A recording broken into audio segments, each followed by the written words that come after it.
Hey everybody, it's Lisa here for another Tour Tuesday at the Tulsa Zoo, and we are here in the beautiful saltwater and reef area of the Life in the Water building. Now this week, you might be wondering, why are we in such a beautiful area and we're talking about icky things? That's right, it's Ickology Week. And icky means something slimy or smelling foul or just generally gross. Things that we humans would find detestable and that we didn't want anything to do with. But some of the things that these animals have that are icky aren't really icky, they're just things that they have to do to survive. So, although they're beautiful, and maybe not all these animals are icky, there is at least one icky animal living amongst these beautiful and bright colored fish.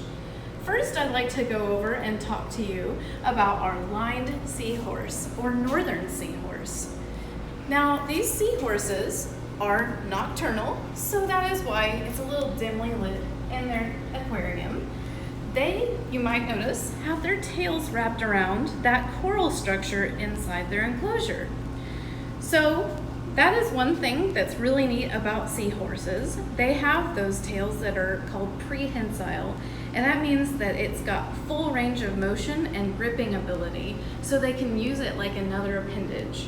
That's something that they do spend a lot of time doing, and it's how they blend in with their habitat. They like to rest on kelp and seagrass and eelgrass everywhere from the North Atlantic all the way down to Argentina in the Atlantic Ocean. So they really are fish. I know they look so strange and different, but they are fish.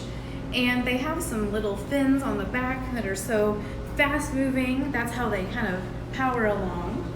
But one thing that's interesting about seahorses, and this one in particular, is that the female creates the eggs, but she puts them into a special pouch on the male's body, and they incubate inside his pouch. And then in a few weeks, whenever they're ready, he'll expel them all at once, and they go out into the sea to make their own life. Something that is a little bit icky about them is that they don't have teeth, and those long snouts are kind of straw-like. They don't really have a defined stomach either, so they slurp up the tiny crustaceans really quickly, and then they process them really quickly, so they spend a lot of time slurping.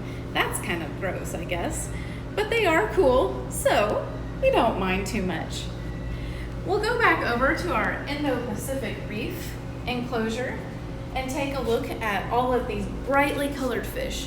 You might be wondering, what is the point of being so brightly colored in an ocean where there are bigger fish that would want to eat you? The answer is bright color is a way to attract fish of your own kind so that you might find a suitable mate. And as costly as that might seem, other fish have developed strategies to prevent them from becoming a meal. So one thing that's really neat about this yellow tang that's swimming around is they will actually change color.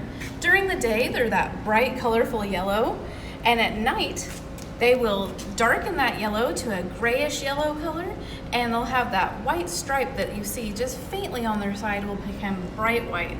That creates a pattern of confusion that allows them to blend in with their surroundings, and they will seek shelter underneath overhangs of coral and rock. We have some blue-green chromis in here, and the way that they confuse predators is they form a school so that predators can't determine where one fish ends and one begins. Kind of the same way that herding animals on land stick together. And they have that bluish coloration, which, if you can guess, it's pretty close to the color of their environment. So they just look like light flashing through the water, and it's hard for predators to pick up on an individual fish because of that. We do have a purple tang in there, and you'll notice that it has like a bluish purple and yellow, and those are common colors with reef fish because, well, for one thing, the deeper you go, the more red light gets absorbed in the water, and blue and yellow carry further, so they can reach out to another fish just like them from really far away. And to other fish, fish don't look the same as they look to us. They actually can see different colors than we can. So color is not as important as we might think in distracting predators. it is more important to have a unique pattern or a way to change the color of your own body, like that yellow tang.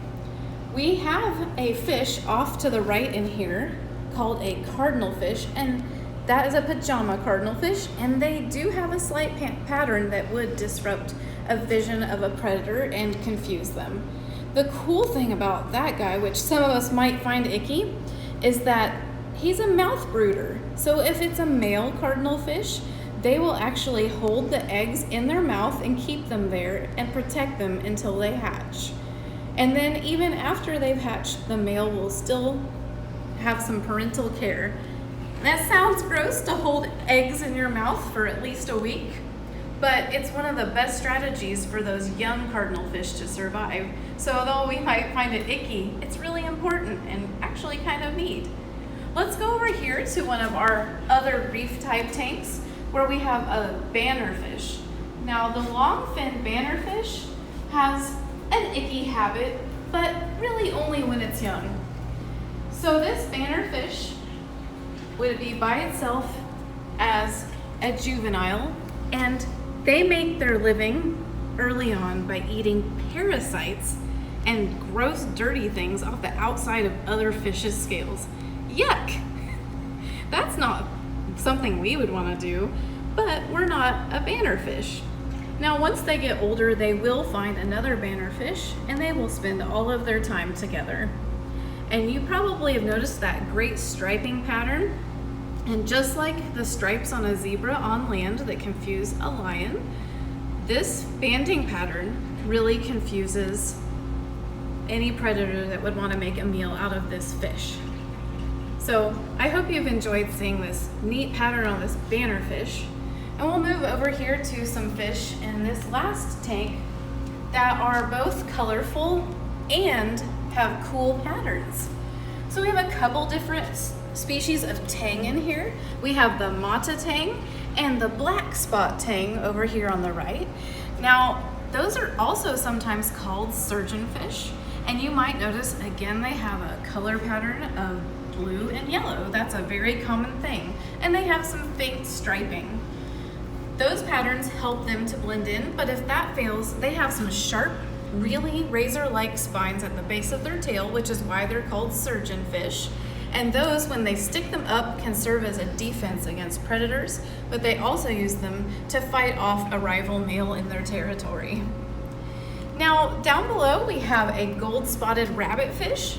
That speckled pattern is a great example of ways to blend in with their surroundings.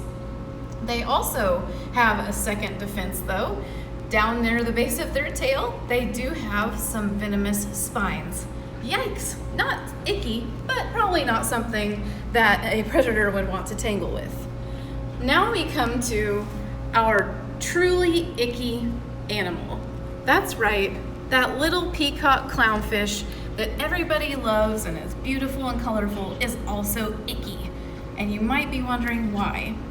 Well, the clownfish has mucus all over its body. That's right, the same stuff that makes boogers. So why does it have mucus all over its body? Well, you see that bubble-tipped anemone that it's swimming through? That anemone is an animal, and it has tentacles around the top that have stinging cells, and it uses that to hunt small fish and fry and even some crustaceans here and there. Well, how does the peacock clownfish keep from getting eaten by the anemone? Well, it has a special chemical in its mucus coating that keeps it from being stung. It doesn't have that chemical and mucus when it's born out of its egg. It actually has to get stung at least once by the anemone before it will develop that special layer. It also eats a variety of kind of gross things. It eats, small invertebrates, slimy, slippery, wormy things, in addition to eating a little bit of everything else. Now, you might be wondering, well, what's the benefit of hanging out in this anemone? Larger predators won't go near those anemones because they don't want to get stung. So the clownfish can actively hide in there and use that as protection. But the clownfish has a mutual symbiosis, which means they have a relationship that benefits each other, where the anemone gets food particles brought to it, and the clownfish can lure other fish over and trick them into getting eaten. Plus, they wave their fan tail at the base of their body, and they promote water circulation and give more oxygen to that anemone. Well, I have another tricky thing to tell you. All these fish are actually icky because they are all covered in mucus. Not all of them have that neat chemical in their mucus that helps them be protected against the anemones like the clownfish, but they're still slimy and slippery. And they are still beautiful. I hope you guys have enjoyed this week's Tour Tuesday, and you'll come back tomorrow for another great story time on Wednesday. Bye!